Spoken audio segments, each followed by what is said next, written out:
la palabra a Joaquín Pinasco, perdón, periodista de Radio Rivadavia, para el próximo panel. No sé si Joaquín estás por ahí, me estás escuchando, ya tenemos micrófono.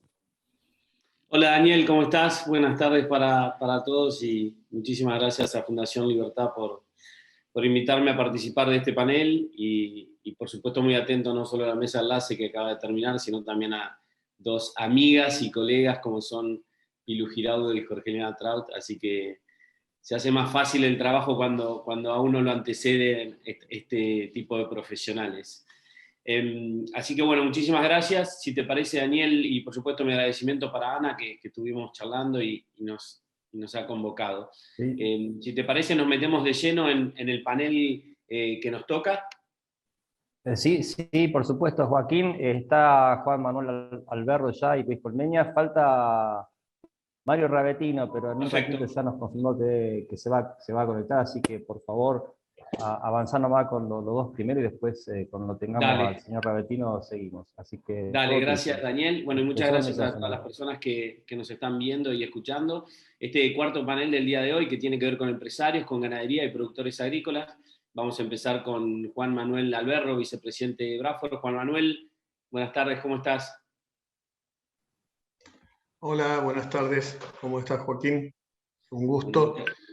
Igualmente, Bueno, Juan Manuel. Entiendo que tenés una presentación, si te parece, vamos a ver esa presentación y después hacemos algún intercambio de preguntas, ¿te parece bien? sí, la verdad me enganché mucho con lo que se venía hablando y discutiendo. Por ahí paso rápido un par de datos, a ver si los puedo compartir. Y me parece que el gran desafío que hoy tenemos en ganadería es el problema este que se ha suscitado del cierre de exportaciones y cuál es el futuro para la actividad, ¿no? No te preocupes, ¿te parece? Y lo veo ahí a Luis Colmenga ya esperando también. Hola Luis, ¿cómo estás? Buenas tardes. Hola, buenas tardes, ¿cómo andan? Bien, muchas gracias por acompañarnos, Luis. Juan Manuel, quédate tranquilo, presentá los slides que tengas pendientes ahí, y después nos metemos de lleno a la charla, sin lugar a dudas, el tema, sobre todo en tu trabajo y en lo que a vos te compete, todo lo que tiene que ver con la no libertad de comerciar, de exportar carnes, va a ser un tema y lo vamos a tratar. Así que, si te parece, nos metemos en esa presentación y después interactuamos. Ok. La ganadería como fuente de arraigo y desarrollo sustentable era un poco... uno siente a veces que habla de estas cosas. Nosotros, en general, creo que todos los que estamos en estos temas manejamos esta información que es bastante básica y a veces siento que hablamos entre nosotros. Estamos como en una pequeña burbuja y los problemas hoy del sector tienen más que ver con cómo nos ven desde afuera, ¿no? Así que, nada, voy rápido el tema de la importancia de la ganadería dentro de lo que es el arraigo en el interior del país, todo lo conocemos, la inversión en genética, la inversión en procesos y en tecnología, hace que necesitemos más mano de obra en el interior y de mayor calidad, y esa mano de obra de mayor calidad va de la mano seguramente de mejores ingresos. Eso hace que la gente pueda quedarse en el interior, deje de agolparse en los centros urbanos, que es uno de los grandes problemas que tiene el país y que no podemos resolver y que ha ido empeorando año tras año. Creo que la última vez que ese proceso se había revertido un poco fue allá por 2006, 2007, 2008, con el boom agrícola, y se volvió hacia atrás a partir de la 125. En el caso de la ganadería, el crecimiento ganadero necesita expectativas y de precio. Hoy tenemos precio en la mayoría de las actividades y tenemos un problema nuevamente con las expectativas. Hay nubarrones importantes y me parece que estamos todos un poco expectantes de qué es lo que va a pasar. Después hay problemas propios de la actividad, como estos que estamos mostrando de la mala relación entre la cantidad de terneros logrados por vaca. si bien la mayoría de las empresas del sector está invirtiendo y está trabajando y están mejorando los índices, creo que hay un núcleo duro de, yo le llamo no criadores, sino tenedores de vacas, ¿no? La vaca como una reserva de valor en una ganadería muy de subsistencia, donde tengo un problema, vendo 5 o 6 vacas, lo soluciono y bueno, y vamos pasando la vida. Creo que eso tira muy para abajo estos índices, no es la realidad del ganadero genuino hoy, pero bueno, es algo sobre lo que hay que trabajar, es casi un tema, se me ocurre, sociológico, que también se viene revirtiendo con los cambios generacionales, ¿no? Cuando esos ganaderos con este sistema tan arcaico van cediendo generalmente el manejo a sus hijos, eso se va revirtiendo y va mejorando. Pero bueno, estamos bastante estancados y es un punto donde deberíamos trabajar fuerte. Desde la Asociación Bradford venimos trabajando con vistas en el futuro. El ganadero es optimista y piensa en el mediano y en el largo plazo, y eso se viene reflejando sobre todo en lo que nosotros vemos en todos los remates de genética y de reproductores. Hay, entre comillas, una especie de boom, hay mucha demanda, hay muy buenos precios, la gente está entusiasmada por incorporar genética, por incorporar información. Hoy ya un toro o un vientre sin papeles ya tiene un precio, con papeles tiene otro, y si esos papeles tienen datos y información hacia atrás, tiene mucho más valor. Eso es valor agregado, eso es parte del crecimiento que se viene dando. Bueno, la ABA, les decía, está trabajando en el desarrollo de un programa de carnes sustentables y carbono neutro. Creemos que es parte del futuro, es parte de lo que nos piden desde las sociedades más desarrolladas, pero también se va generando esa demanda desde el consumo interno. Así que bueno, estamos trabajando fuerte con eso y también arrancamos con el programa genómico, que nos va a dar más herramientas objetivas para tomar mejores decisiones de inversión y de selección. Ya se enviaron las primeras 500 muestras para tener los marcadores genómicos y se van a incorporar en la próxima tirada de corrida del PECDRAF. Y acá llegamos un poco a lo que veníamos hablando, ¿no? Los problemas que todos conocemos. Y acá no me gusta ser autorreferencial, pero bueno, por ahí yo soy un bicho un tanto raro en este ambiente. No soy del ambiente del campo, no soy de familia, soy una persona que se crió en el conurbano, padres docentes, y que entré hace 30 años a trabajar en una empresa del tercer sector, que es la misma empresa que trabajo ahora, y la verdad que creo que uno de los grandes problemas que tenemos es que, yo hablaba hace un rato de la burbuja y de que siento que a veces son como los grupos de WhatsApp, ¿no? Cuando tenemos algo para mandar, vemos quién está en el grupo, y si alguien piensa muy diferente, generalmente no lo mandamos para no ofenderlo, con lo cual estamos mandándonos los mensajes entre los que pensamos más o menos los mismos. Afuera no nos conocen, no nos quieren en general, no somos gente. Hoy decía alguien, la verdad que no me acuerdo quién fue, pero me encantó, a veces nos ponemos en la categoría de superhéroes y la verdad que la gente no nos entiende cuando prácticamente les decimos que agradezcan que comen gracias a nosotros, y hay mensajes de ese tipo.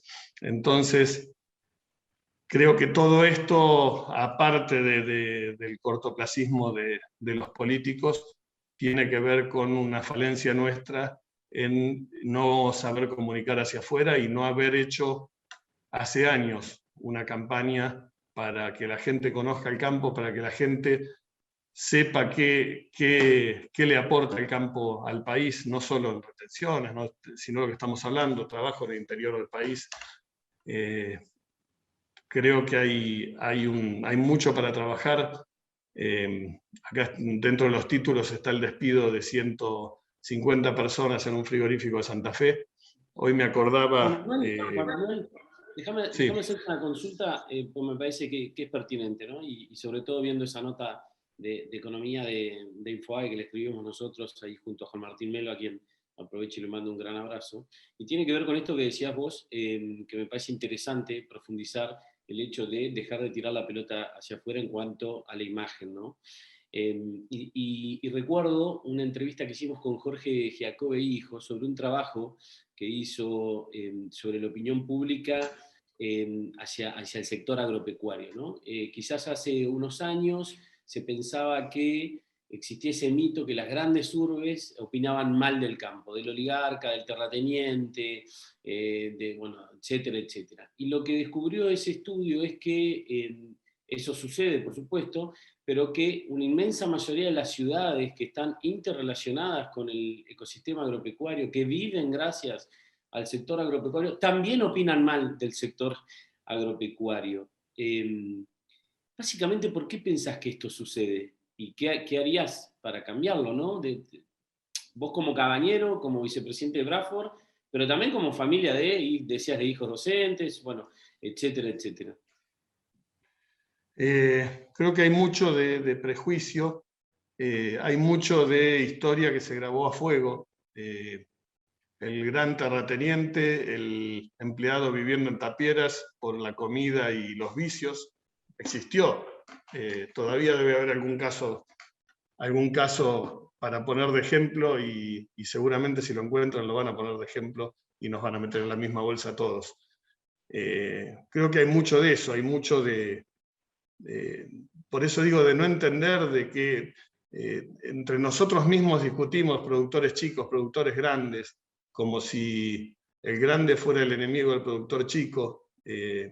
Me parece que primero nos deberíamos ordenar nosotros, pero tenemos que salir a comunicar el campo. El campo no son los grandes terratenientes. El sistema hereditario argentino hace que las fortunas se vayan dividiendo, los campos se van dividiendo, cambian de mano permanentemente.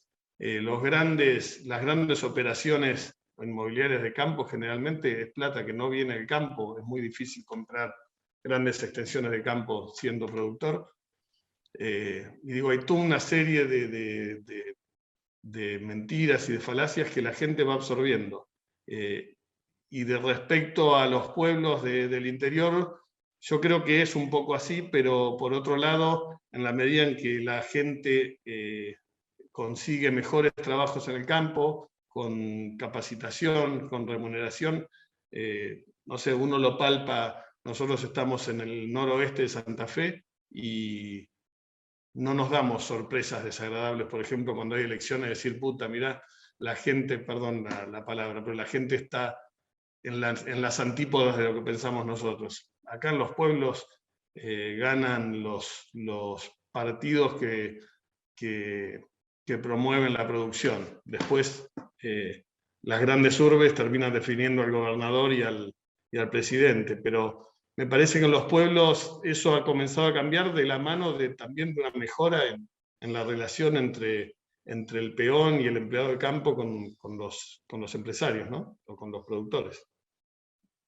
Está respondido, si querés sigamos con la presentación, pero gracias. No, respecto al tema de los despidos en los frigoríficos, me acordaba hace unos años un autopartista ahí en Panamericana, la verdad que creo que había notado cómo se llamaba, pero no me lo iba a acordar, pero bueno. Con un despido de 16 personas se cortó la Panamericana, fue una noticia nacional prácticamente un mes, y acá tenemos 150 familias en la calle, y la verdad es que no ha hecho ruido a nivel nacional o en las grandes urbes. Y digo, esa gente no tiene cara, no tiene nombre y apellido, no tiene una historia para contar. Me parece que estamos como recibiendo los golpes de a uno y no nos juntamos a ver. Yo digo, ¿dónde están los frigoríficos? ¿Dónde están los gremios? El gremio de la carne, que supo perder miles de puestos de trabajo en las crisis anteriores. ¿Dónde está hoy plantándose junto al productor y junto al frigorífico para pelear por buscarle una solución a esto? Tampoco va a ser mágico, pero digo, me parece que estamos como adormecidos, y me permito, porque nosotros tenemos una pata agrícola importante y una ganadera, En este conflicto, la verdad que yo siento que los ganaderos estuvimos un poco solos y creo que una señal de acompañamiento un poco más fuerte del sector agrícola hubiera hecho falta cuando empezó todo esto. Y me acordaba hoy cuando se nombraba 2008, el primer conflicto fue con la ganadería en el 2006, y la ganadería fue sola y así terminó. Y cuando fue la 125, la ganadería se plegó y apoyó. Me parece que ahí también puede haber una falencia en cómo estamos encarando la cosa.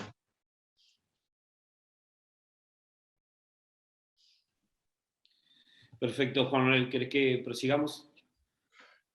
No, después un poco en resumen la ganadería, el ganadero es optimista, pensamos a largo plazo, hay, como les decía, muchas inversiones, tenemos precios récord, el otro día un toro Braford de 8,7 millones de pesos, pero en general es un muy buen año para la venta de genética, los remates nos han sorprendido, los resultados de los remates creo que a todos.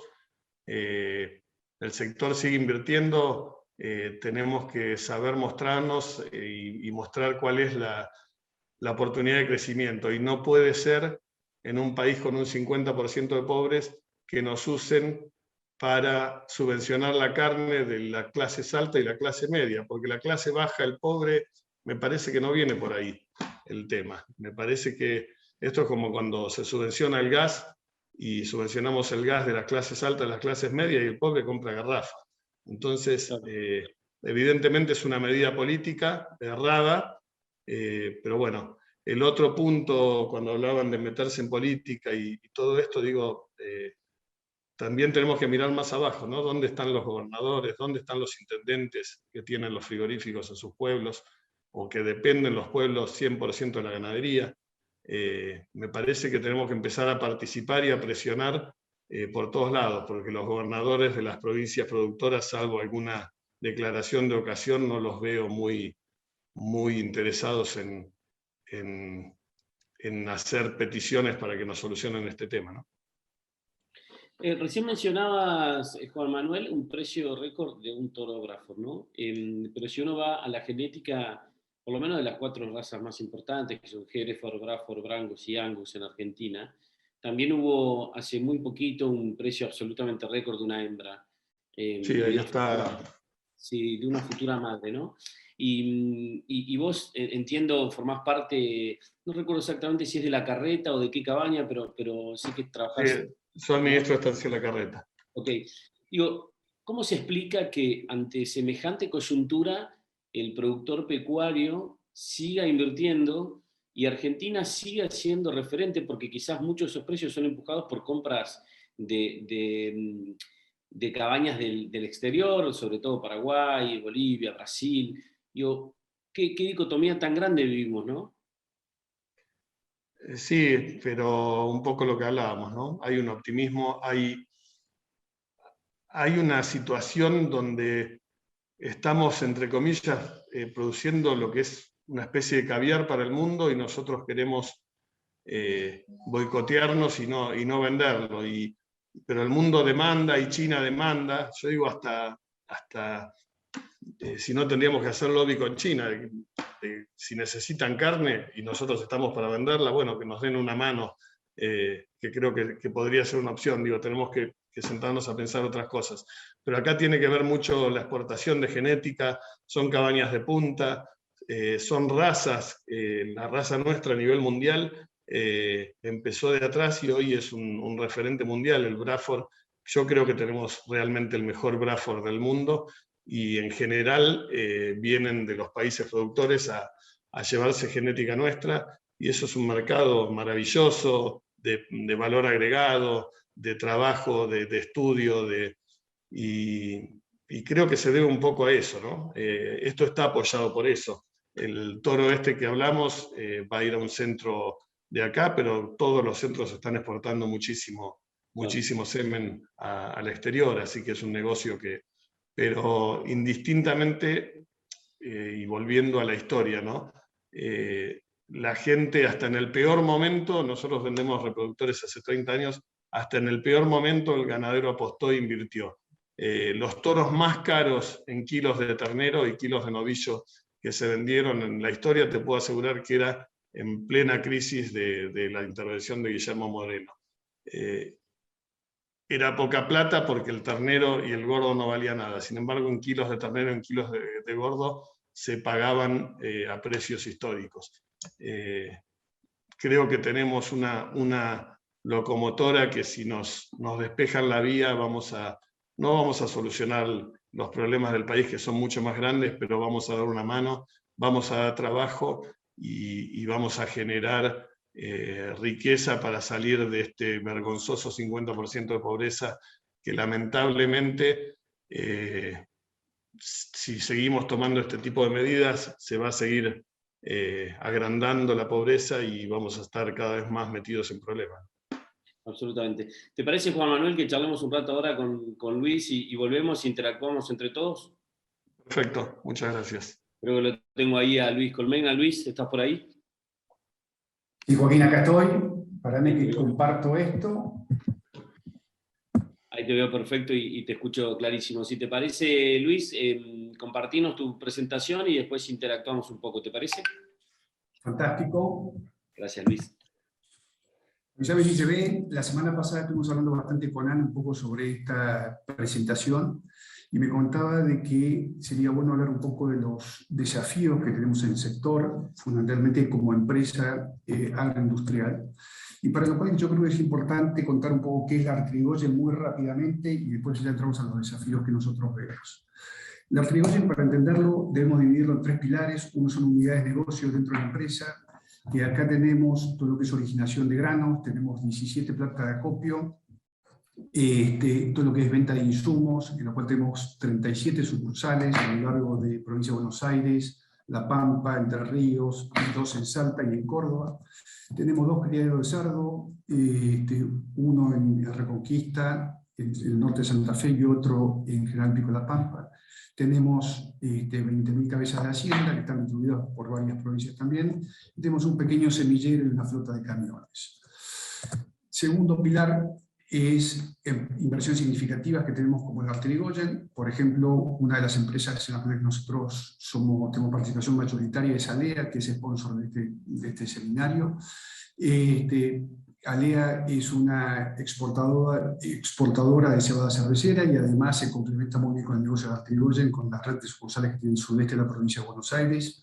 Pampa Bio, una fábrica de biodiesel, que un poquito más adelante vamos a hablar sobre eso. Patagonia Pet es una fábrica de alimentos balanceados para mascotas. La Artrigoyen y Oromí, consignataria de Hacienda. Tazara, un molino harinero. Chemotécnica es una fábrica que formula herbicidas e insecticidas. Y Sitio Cero es un puerto que está en la zona de Quequén. Y después tenemos inversiones minoritarias, y fundamentalmente en innovación, y también voy a retomar este tema un poquito más adelante, en lo cual tenemos inversiones en Uber, que es una especie de Uber, pero de camiones, Agrofy, que es un marketplace de todo lo que es implementos e insumos agrícolas.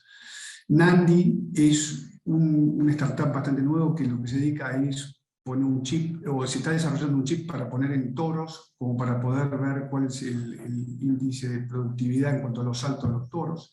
Y después invertimos en 2 desarrolladoras, Local y Experiment, ¿sí? Que tienen varias inversiones en startups de AgTech. Adicionalmente tenemos parte de un SGR, somos parte de FIO, una corredora de granos, y Pupis, que es un pet shop de mascotas. En definitiva, y como resumen, y esto era solamente un pantallazo para entrar un poco en los desafíos, tenemos 5 plantas productivas, 19 plantas de acopio, 45 sucursales entre la Artrigoyen y Alea. Somos más de 1.100 empleados, tenemos 4.500 clientes, productores agropecuarios, ¿sí? Y facturamos casi $1.000 millones. Eso sería la Artrigoyen. Un poco, ¿por qué quise dar este contexto? Porque cuando hablemos de los desafíos, creo que estamos en distintas actividades dentro del sector agropecuario que se fueron tocando a lo largo de todas las charlas que tuvimos durante el día de hoy. La primera cosa es alta presión tributaria que vemos como desafío. Hoy Jorge justamente mencionaba que es el sector que más aporta al país en cuanto a los tributos que tiene. En la Artrigoyen, por ejemplo, nosotros tenemos que liquidar 59 gravámenes por mes. Y eso genera una carga, no solamente todo lo que tenemos que tributar, sino tenemos que una carga administrativa y una complejidad gigantesca. Hay un estudio de FADA que dice que el 61,8% de la renta agrícola del productor agrícola queda en los distintos niveles del gobierno, ya sea municipal, provincial o nacional. Con lo cual, claramente esto es un desafío, ¿sí? Y en situaciones como esta, lo que genera es que cada vez la informalidad sea mayor, y a veces en ciertos sectores, como por ejemplo un caso concreto es el molino harinero, es decir, con tanta informalidad es difícil competir. Segundo desafío que vemos como sector y como país, y después también obviamente como sector, es toda la migración de talentos. Mucha gente joven está pensando en irse al país. Hay un estudio de la UADE que dice que el 75% de los chicos menores de 32 años están pensando en irse a algún otro país, lo cual eso es llamativo, y cuando vemos eso es generalmente gente educada, preparada, que al tener en cuenta deberían ser los líderes futuros de la Argentina. Y no solamente es una amenaza eso, sino también muchas empresas están contratando jóvenes argentinos para que trabajen desde acá, pero dando servicios al exterior. Lo cual, al final de cuentas, estamos exportando conocimiento y no estamos, como país, no estamos sacando, capitalizando como lo deberíamos capitalizar. Falta de previsibilidad. Nicolás, de la Sociedad Rural, hoy mencionaba justamente eso, y lo dijo mucho mejor que lo puedo decir yo. Él habló de cambio de arco continuamente. O sea, no puede ser que tengamos continuamente cambio de reglas en lo laboral, en lo impositivo, temas cambiarios, el tema de la ley de biocombustibles, es decir, esto de que cambiaron la tasa de corte del 10% al 5%, y sin ningún tipo de argumento, y eso a su vez va en contra de las medidas medioambientales que deberíamos hacer. Ahí estamos viendo limitaciones no solamente para importar, pero sino para importar bienes de capital que van a ayudar para la producción futura. Por ejemplo, tuvimos en una de las empresas, estábamos importando una máquina que no se produce en Argentina, y nos tardaron 6 meses para aprobarnos la importación. Compramos 3 camiones y llegaron 8 meses después de lo que deberían haber llegado, justamente porque no aprobaron la importación. Y creo que son temas, la realidad es que todos estos desafíos que vemos se fueron diciendo en cada uno de los paneles, se fueron hablando en cada uno de los paneles. Y otra cosa que creo que fue Elvio que mencionaba hoy es, como sector tenemos un gran desafío que es la comunicación. Tenemos que agarrar y aprender a comunicar mejor. Tenemos que unirnos y poder justamente transmitir lo que realmente producimos, transmitir mucho más contundentemente lo que hacemos y lo que aportamos por este país. Ahora bien, desde la Trigoyen no solamente creemos que hay desafíos, sino también creemos que hay oportunidades. ¿Sí? Y tenemos una oportunidad muy grande en todo lo que es innovación. Yo no sé quién fue de la mesa de enlace que mencionaba hoy, que justamente tenemos que innovación, al principio, Ponte mencionaba que innovación es hacer la vida más fácil para los productores, y es así, o sea, tenemos un montón de tecnología y un montón de herramientas para poder agarrar y mejorar y ser más eficientes en lo que hacemos y productivamente ser mejores. Y creemos que acá tenemos una gran oportunidad. El 50%, si vamos a Israel, el 50% de las exportaciones están relacionadas a tecnología. ¿Sí? Nosotros solamente tenemos 54 startups de AgTech en Argentina. ¿Por qué? Por falta de promoción, por falta de inversores. Creo que ahí tenemos una gran oportunidad. Segundo tema, como sector, tenemos que trabajar mucho en todo lo que es sustentabilidad. Tenemos una gran oportunidad en todo lo que es medición de huella de carbono. Se está empezando a hablar, pero tímidamente todavía. Tenemos que trabajar mucho los productores con campo limpio, en todo lo que es la entrega de envases fitosanitarios, para poder reciclarlos, todo el tema de la energía renovable. Hoy, cada vez que uno analiza un proyecto de energía renovable, paneles solares, por ejemplo, el repago que tiene es muy alto, entonces tendremos que ver qué cosas de un ámbito público-privado podemos hacer para incentivar este tipo de inversiones. Bajar costos logísticos. Yo creo que también hoy se habló sobre la hidrovía.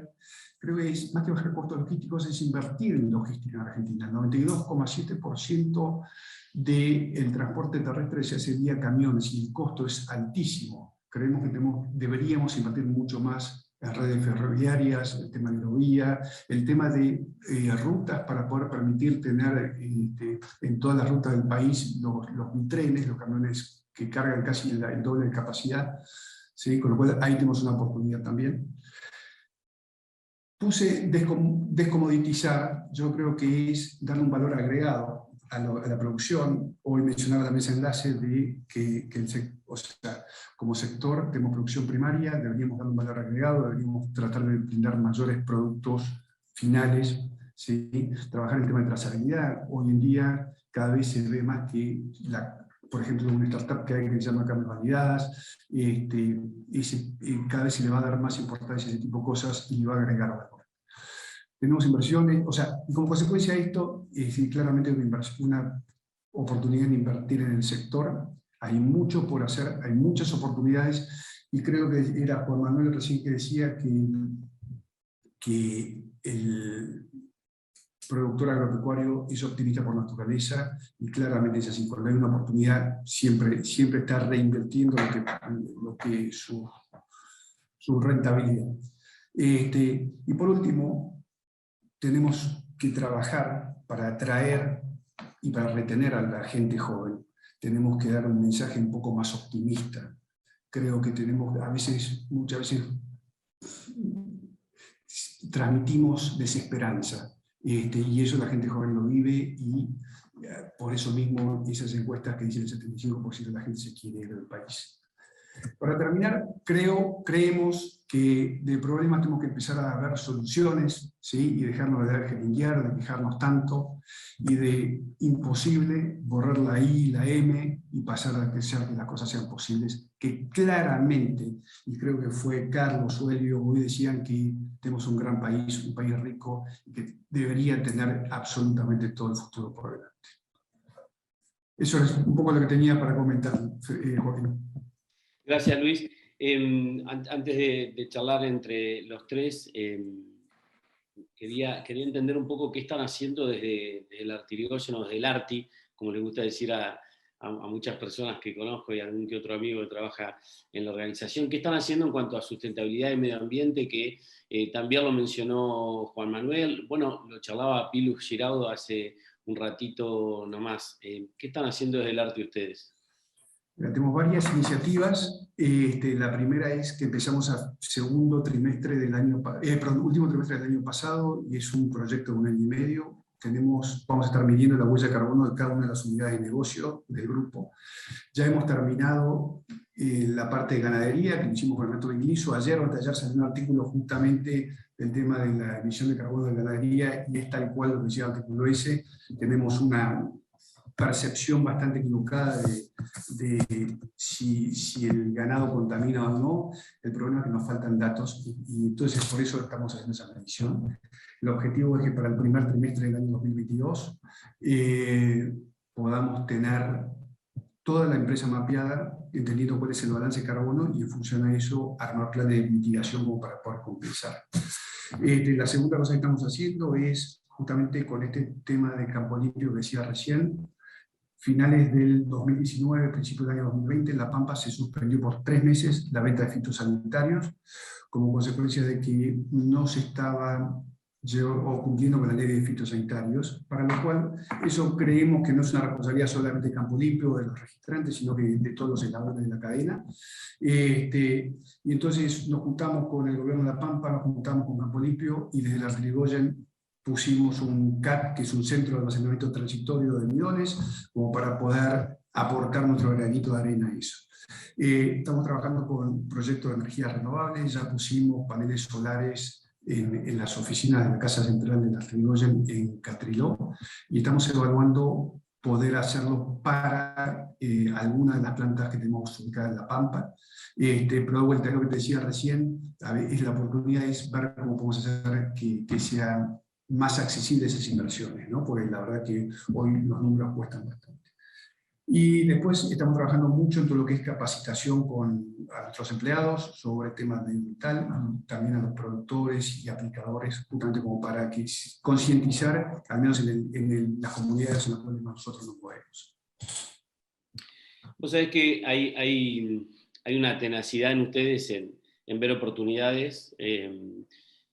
Uno desde afuera, quizás con una base de ignorancia, le cuesta verlas más. A mí me sorprendía, recién lo charlaba con Juan Manuel, a quien voy a invitar en unos minutos, así interactuamos entre los tres, tratando de entender a aquellas personas o empresas, compañías, personas jurídicas o físicas que, digamos, sí o sí tienen como norte tratar de invertir y reinvertir en Argentina. Argentina, hoy leía un estudio que comparaba estas comparaciones que son lacerantes para nosotros, ¿no? Las inversiones directas del exterior en Argentina y en Corea del Sur, hoy convertida casi en una potencia ya mundial, y hablaba de las últimas décadas, cómo ha decaído la inversión directa, y esto vuelve tremendamente vital la inversión de empresas como Lartigoyen. ¿Qué planes de expansión tienen ustedes? Digo, porque cuando no hay inversión directa desde el exterior, la inversión desde empresas argentinas en Argentina, bueno, es una cuestión de oxígeno, ¿no? O sea, no se entiende un país sin inversiones. ¿Qué están pensando a futuro? Nosotros, dos comentarios. El primero es, Ignacio siempre dice que tiene la vocación, que lo que a él lo motiva es generar fuentes de trabajo, con lo cual en su cabeza y como consecuencia en la cabeza, en la cultura de la compañía, es seguir reinvirtiendo en Argentina, apostando al país, ¿sí? Tenemos previsto seguir creciendo en zonas geográficas. Como te decía, tenemos 37 sucursales en Lartigoyen y 7 sucursales en Alea. Entonces la idea es tratar de expandirnos geográficamente. Tenemos previsto crecer en todo lo que es producción de cerdos. Creemos que hay una gran oportunidad ahí todavía. Tenemos, como mencioné, 2 criaderos con 2.200 madres y estamos mirando a ver la posibilidad de crecer. También trabajar un poco en todo lo que es un centro logístico para ver si podemos mejorar lo que decíamos recién con respecto a la logística, o al menos de vuelta desde nuestro metro cuadrado poder aportar algo allí. ¿Sí? Bueno, con lo cual tienen bien ahí definido el plan de inversión. Le voy a dar la bienvenida a Mario Ravetino, que se va a unir con nosotros. Mario, muchas gracias por estar. Somos muchos de nosotros conscientes de lo complicada que está tu agenda, sobre todo en estas semanas, así que te agradezco que te hayas podido sumar. Un gusto. Buenas tardes a todos y muchas gracias por haberme invitado. Igualmente. Si te parece, Mario, entiendo que no tenés presentación, con lo cual, si te parece, comenzar con la interacción. Había preparado algo que se lo pasé hoy temprano, okay, a Ana, para que lo fuera subiendo. A Joshua, ¿puede ser? A ver, ya nos van a decir.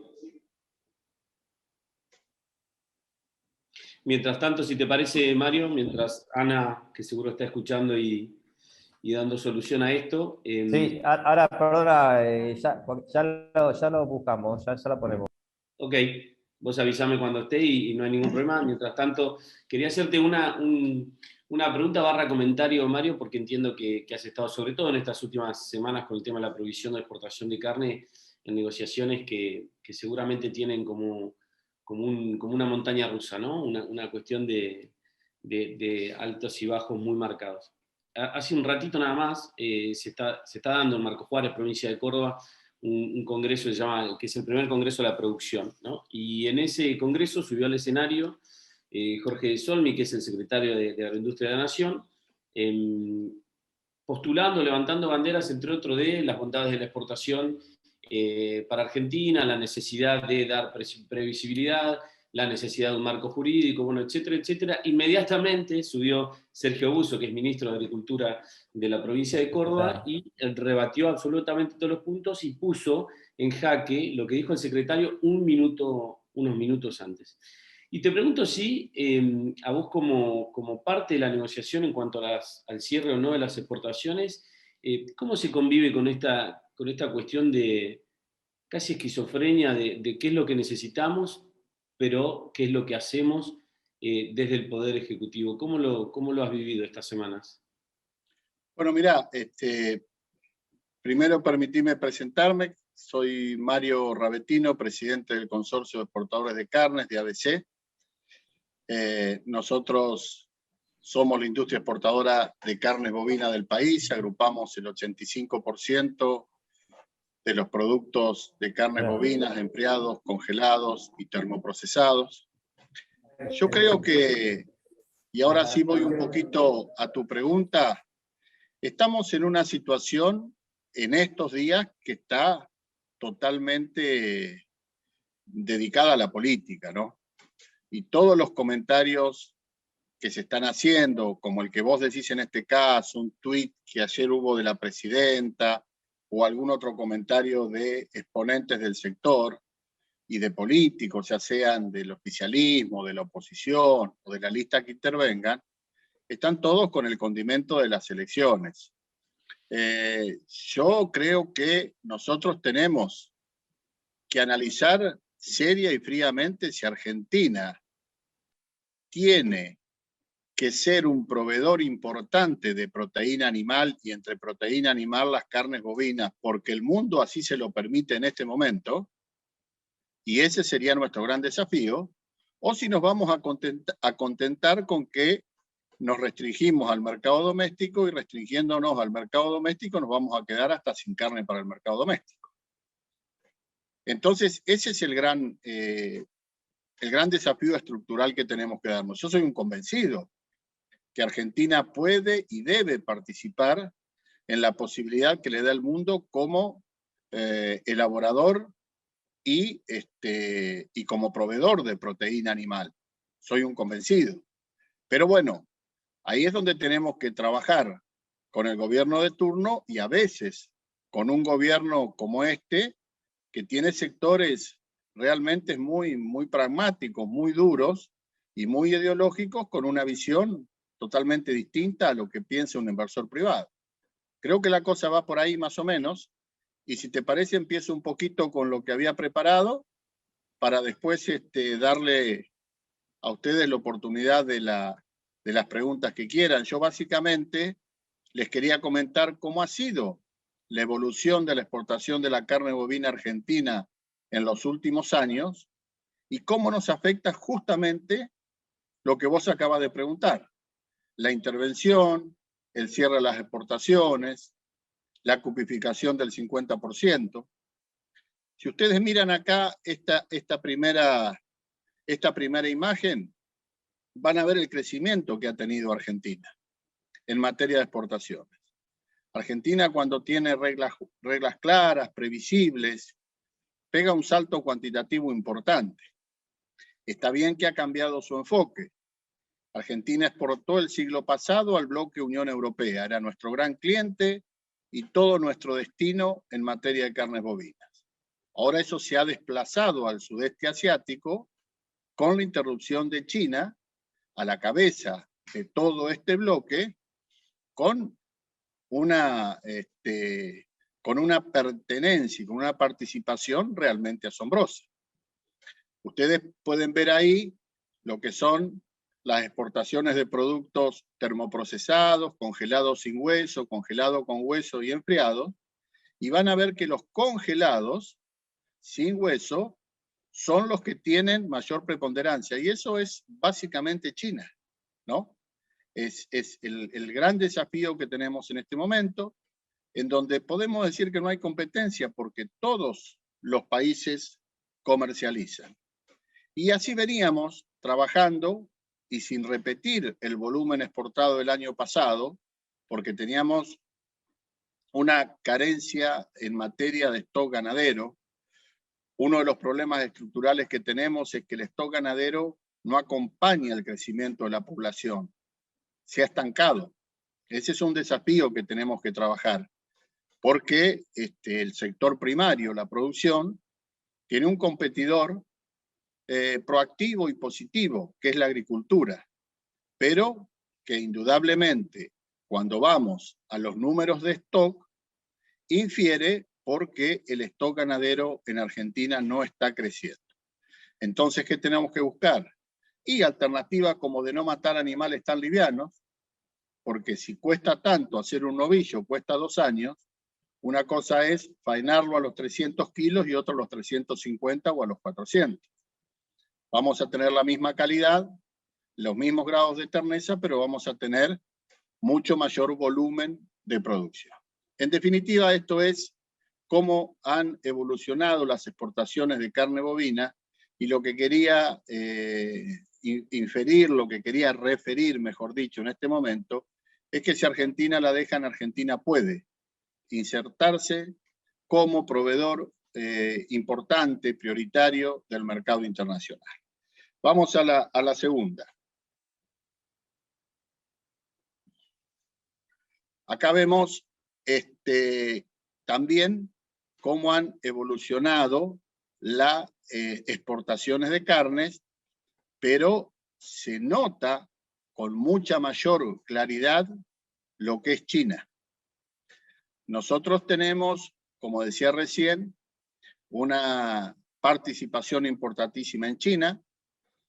Algunos dicen que desde que los chinos abandonaron la ruralidad para ir a la urbanidad, determinaron un mayor consumo de proteína animal, otros el poder adquisitivo de promedio del habitante chino.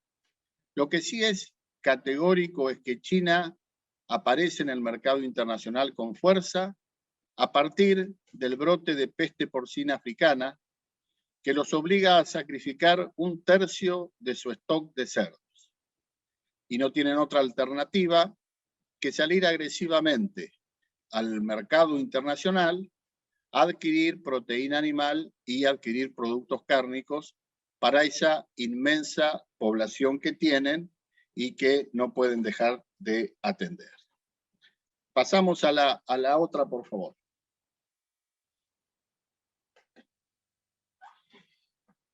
Yo me quiero referir a China especialmente en este análisis que les estoy haciendo, porque el centro, lo que más ha cercenado el gobierno argentino en este momento es justamente el producto de China. Y es un producto que no se consume en el país.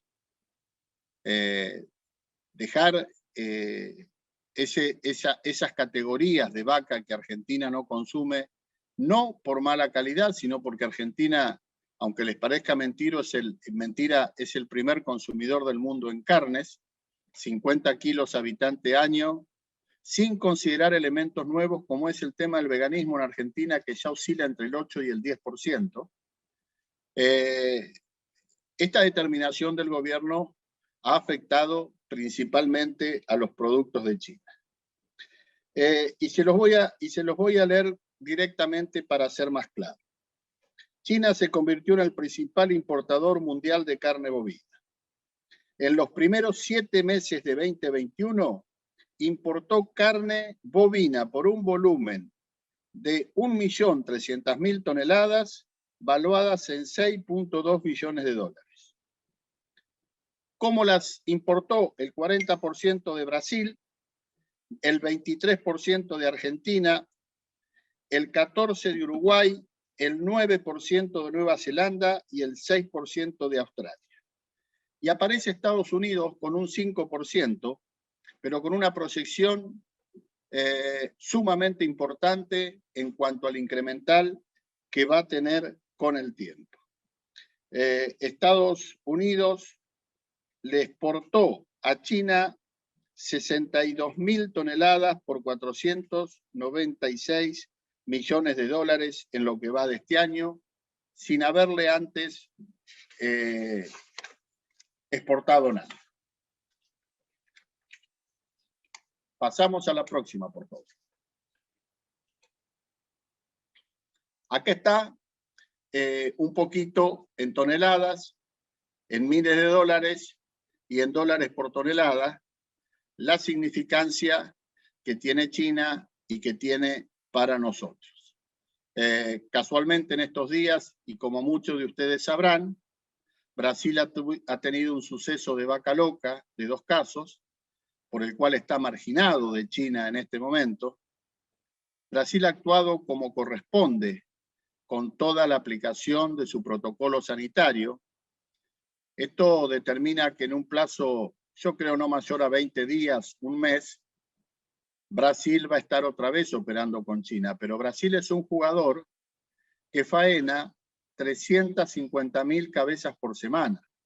Así que imagínense lo que significan 4 semanas para Brasil sin faenar, quien es hoy en día el primer exportador de carnes del mundo.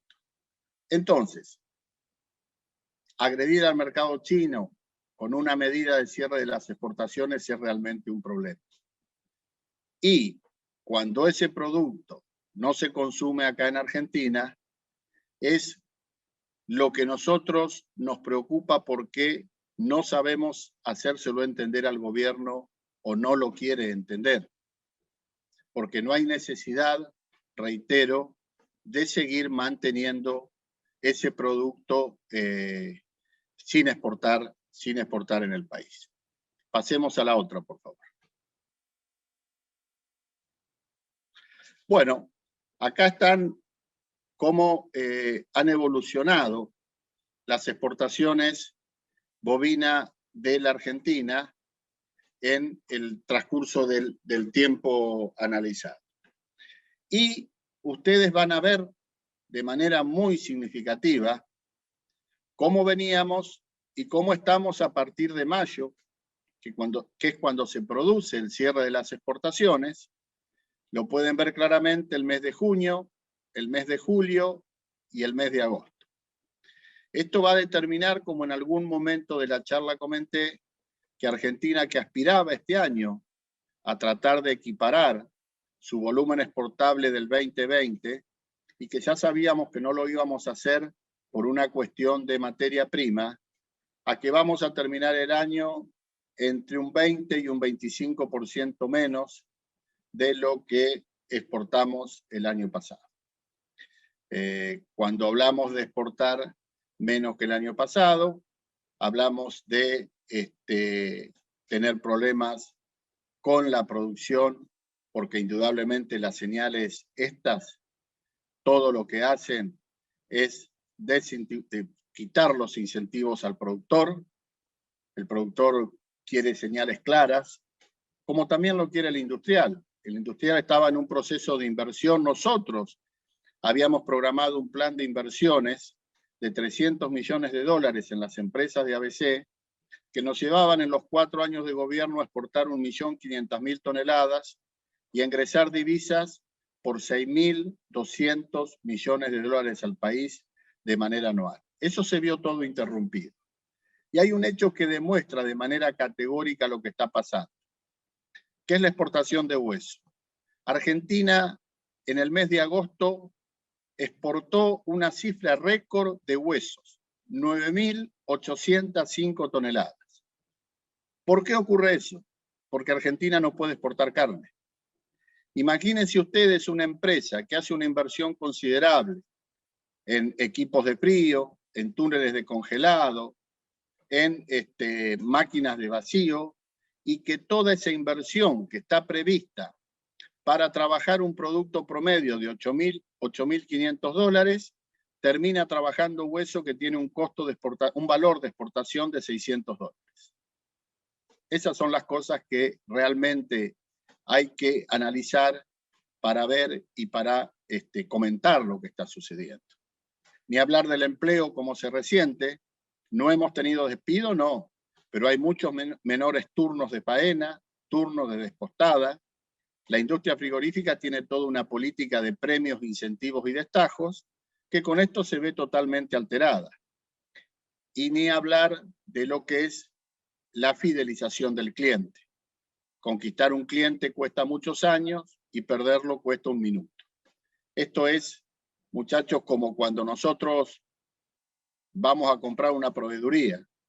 Al mismo precio vamos a querer el que nos trae los alimentos, el que está siempre, el que permanece abierto todo el tiempo que querramos, y no vamos a querer aquel que por ahí un día vamos y está cerrado, o que te dice que te lleva los alimentos y después se demora 5 horas. Eso es lo que nos está ocurriendo prácticamente de manera similar con lo que está pasando con la carne. Vamos a la otra.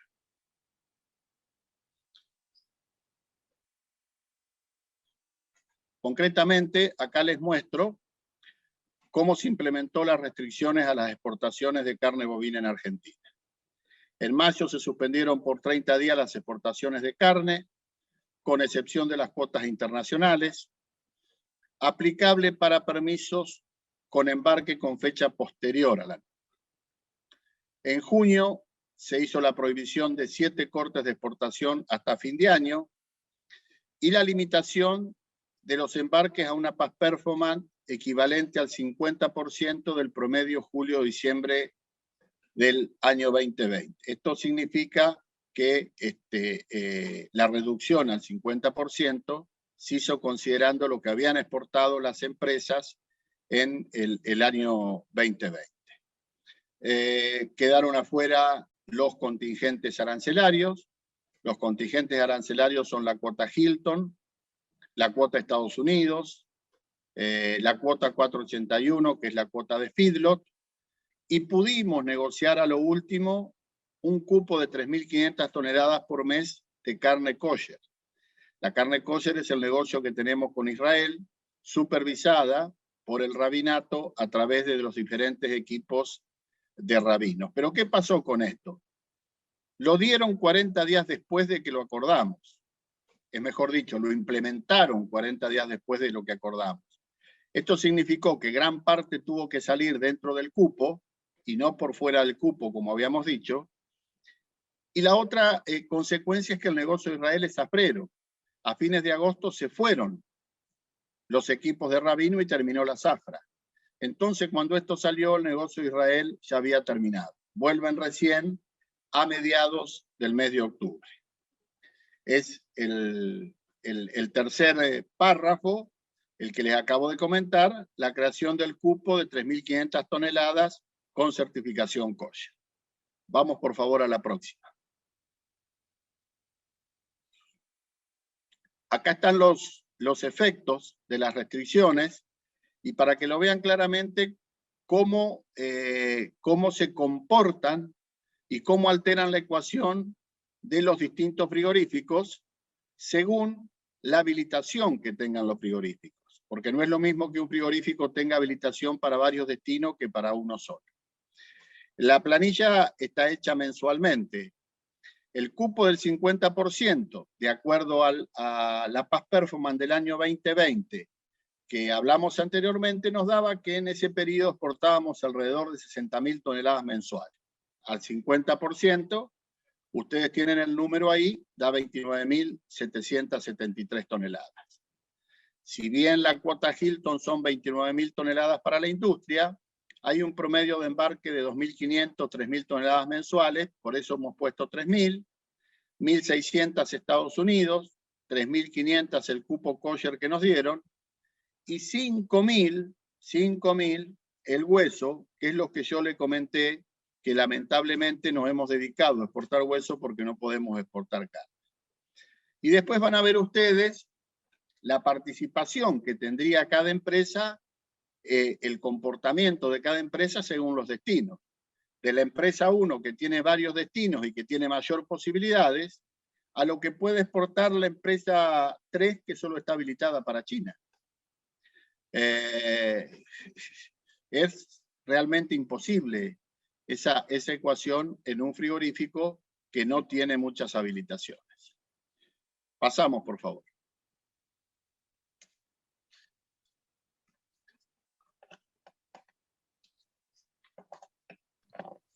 Esa fue la última, Mario, creo. Sí, esta es la última, perdón. ¿Qué quise referirles en esto?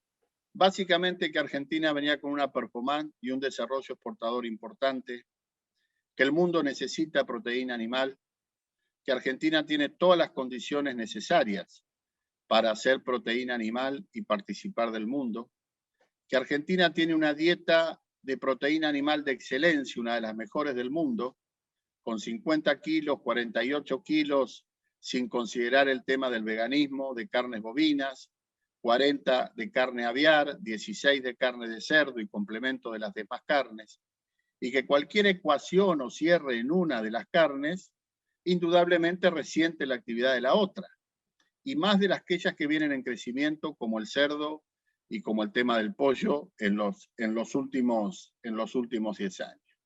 Y consecuentemente, lo que se necesita para todo esto es previsibilidad. Lo que se ha implementado ahora con el cierre de la exportación es una medida que todo lo que se cierre va a hacer bajar el precio. La carne, el trigo, los limones, si ustedes lo cierran, el precio va a bajar o va a tender a estabilizarse, como lo que ocurrió en el caso de la carne, que no bajó tanto. Pero después no va a haber carne, no va a haber vacas, no va a haber industria, no va a haber trabajadores. Yo siempre digo, como para terminar esta charla, que esto es cuando una familia se quiere ir de vacaciones, pero lamentablemente no puede ir porque su situación económica no le permite irse de vacaciones. Entonces, ¿uno qué hace? Bueno, para irse de vacaciones vende la casa. Las vacaciones las va a pasar excelentemente bien, que sería en este caso la estabilización del precio o la baja minoritaria del precio que ha tenido. Pero cuando las vacaciones se acaben, casa no va a tener. Acá con este esquema estamos alterando y estamos dándole un garrotazo definitivo a la producción de ganado bovino en Argentina, a la inversión a la industria, al trabajo formal y a la consideración que tendríamos que tener de parte de los clientes del exterior y el cumplimiento de los acuerdos bilaterales que hemos celebrado con los países que nos compran para cumplir las cuotas de exportación. En definitiva, yo creo que lo antes posible tendríamos que retomar el trabajo normal para poder desarrollar un sector que, reitero una vez más, tiene inmensas posibilidades en el mundo hoy en día y las va a tener por muchos años más, no tengo ninguna duda. Perdón si me extendí demasiado, les agradezco muchísimo y si hay alguna duda o alguna pregunta, con muchísimo gusto estoy para contestársela. Gracias, Mario, por la presentación. Sí, y una primera pregunta tiene que ver con estas semanas que se han vivido, teniendo algunas semanas previas al cierre de las exportaciones. Desde otros eslabones de la cadena se señaló al consorcio ABC como el principal actor interactuando con el gobierno, tratando de bregar por el no cierre de estas exportaciones. ¿Esto realmente fue así? ¿El ABC tuvo un papel preponderante o no? ¿Fue un actor más en esta discusión? A nosotros, cuando empezó este tema, nos convocó el presidente de la Nación a una reunión. Yo creo que a cualquier entidad intermedia del país, si este presidente o cualquier presidente lo convoca a una reunión, tiene la obligación de ir. Claro. Porque estamos respetando la democracia, estamos respetando la investidura presidencial. Cuando fuimos, y ahí está la confusión, dijeron ABC fue a negociar, ABC se enteró en esa reunión que se cerraban las exportaciones de carne. Fue para notificar. Y nos pasamos 1 hora y media tratando de explicarle al presidente los problemas que iba a acarrear, la mala decisión que estaba tomando. Si bien nos escuchó pacientemente, evidentemente la decisión estaba tomada. A partir de ese momento empezamos a hablar para ver cómo podíamos conseguir. Y de toda esa charla conseguimos que, aparte del cupo, pudiera quedar afuera lo que yo les acabo de comentar. Los contingentes arancelarios, que son la cuota Hilton, Estados Unidos, 481, Colombia, y últimamente con la negociación el COSHE. Eso hace que hayamos podido incrementar ese cupo con todos estos contingentes. Por supuesto que de ahí en más, en permanente contacto con los integrantes de la cadena. Cuando yo me refiero a los integrantes de la cadena tiene muchos integrantes y la falta de representatividad de algunos de ellos es absolutamente elocuente. ABC tiene un límite para hablar con los integrantes de la cadena, que es la informalidad. Nosotros, como principio en ABC, queremos una industria formal, transparente, que pague impuestos, que tenga empleo formal, que cumpla los acuerdos internacionales y que se someta a las inspecciones sanitarias de los países compradores.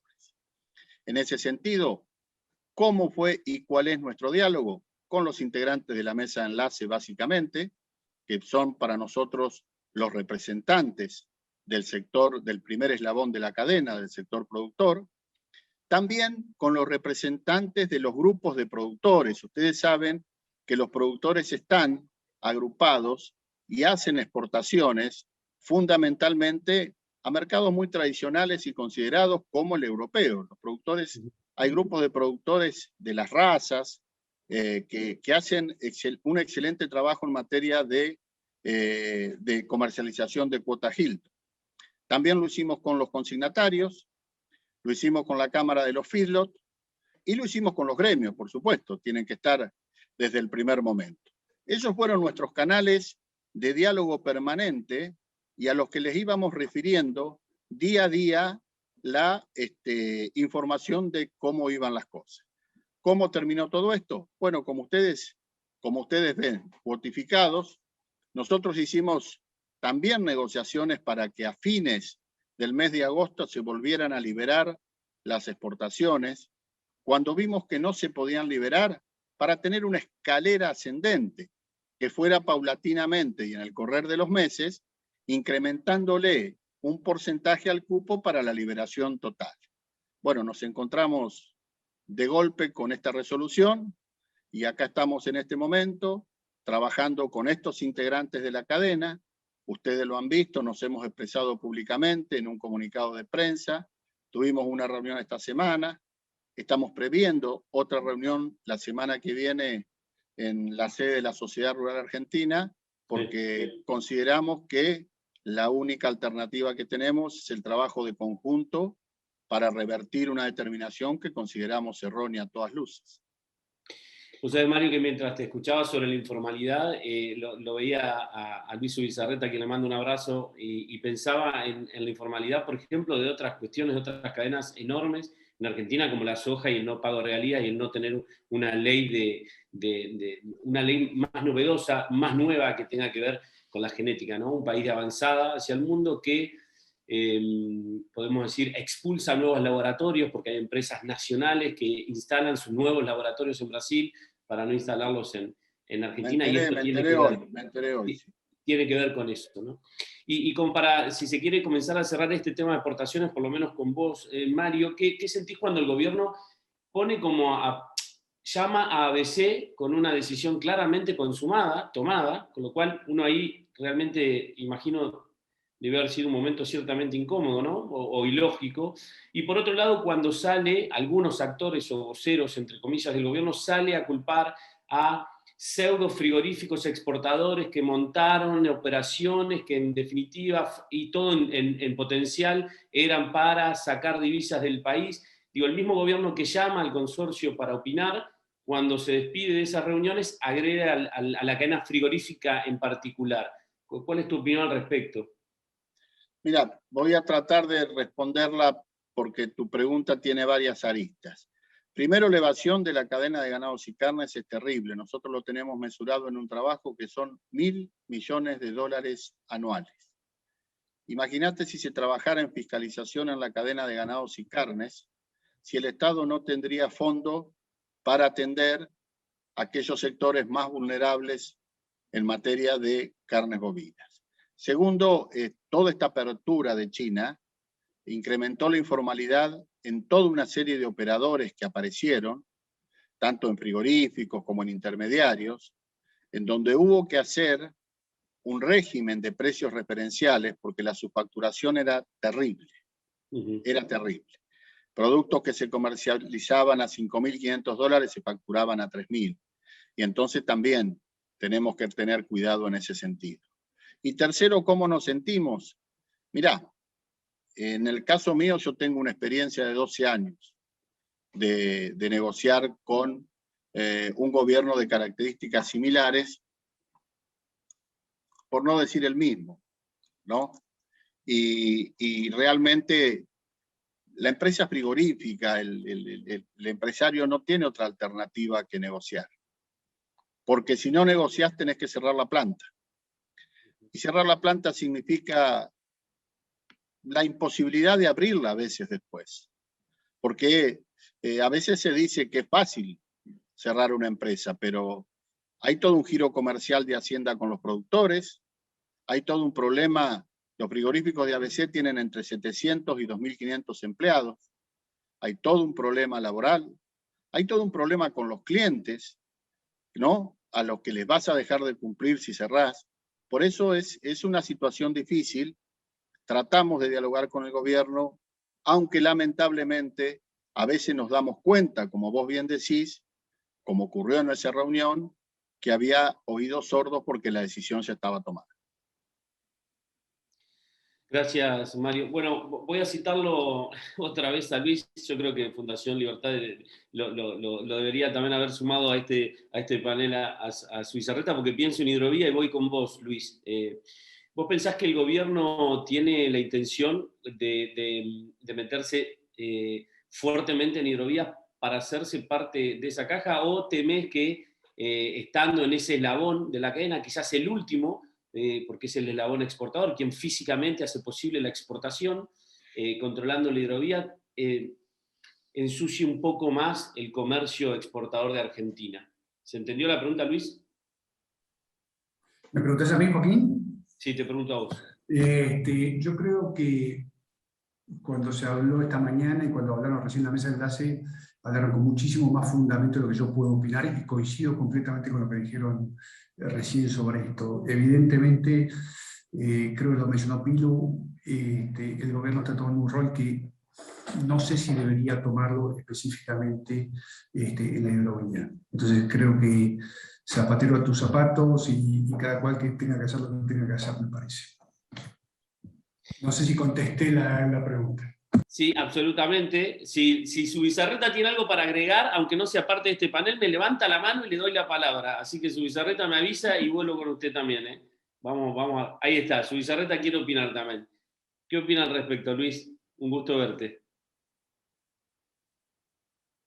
Ahí te van a dar micrófono. Ahí está, ahora Luis. sí. Perdón. Sí, en realidad yo participo del próximo... Hola, Joaquín. Hola a todos. Participo en el próximo panel en donde vamos a hablar de hidrovía. Así ojo que... con spoilear la charla entonces. Decí algo cortito y conciso, porque si no me van a retar. No, obviamente, como dijo mi tocayo, zapatero a tus zapatos, acá lo que nos preocupa es cierta confusión, que la vamos a charlar un ratito, que se genera levantando un tema de supuesta soberanía y controles cuando tenemos que hablar de un tema de dragado. Y claro, eso por un lado. Y por otro lado, la segunda preocupación es esta que vos mencionás, es decir, acá hay un flujo de dinero muy importante, que son los peajes, y que son cientos de millones de dólares, y que hasta hoy funciona muy bien porque quien cobra es el concesionario directamente del usuario.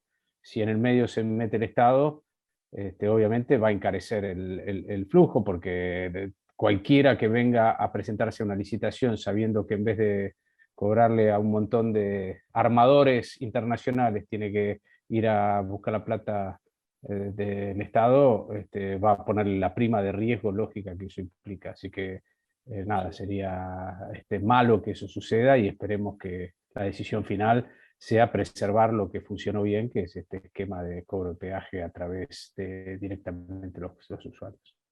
Absolutamente.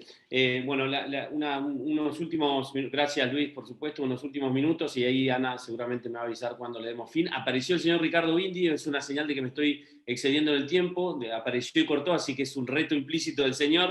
Un abrazo grande para un gran maestro para mí, que es el señor Ricardo Bindi. Luis Colmeina, tengo un combo para ver si lo podés desarmar, que tiene que ver con inflación, con devaluación, con varios valores del dólar, y sobre todo con aumento en dólares de los commodities. ¿Cómo trabajan con esa ensalada, Luis, ustedes que son una empresa muy importante a nivel nacional?